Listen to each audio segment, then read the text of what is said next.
எப்படியோ சண்டே காலையில் 6 மணிக்கு டான் எழுந்ததால் வேலையாக கோயில் கிளம்பியாச்சு. இல்லை நான் எழுப்பி விட ஆள் இல்லாமல் உருண்டு இஷ்டம் போல் எழுந்துச்சு.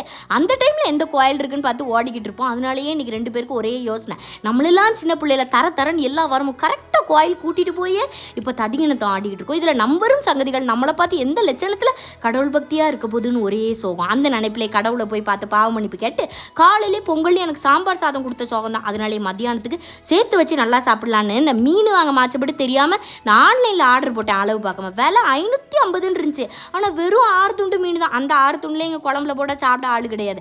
ஆகையால் பொறிக்க போக குழம்புக்கு 2 துண்டு தான் கிடச்சிது.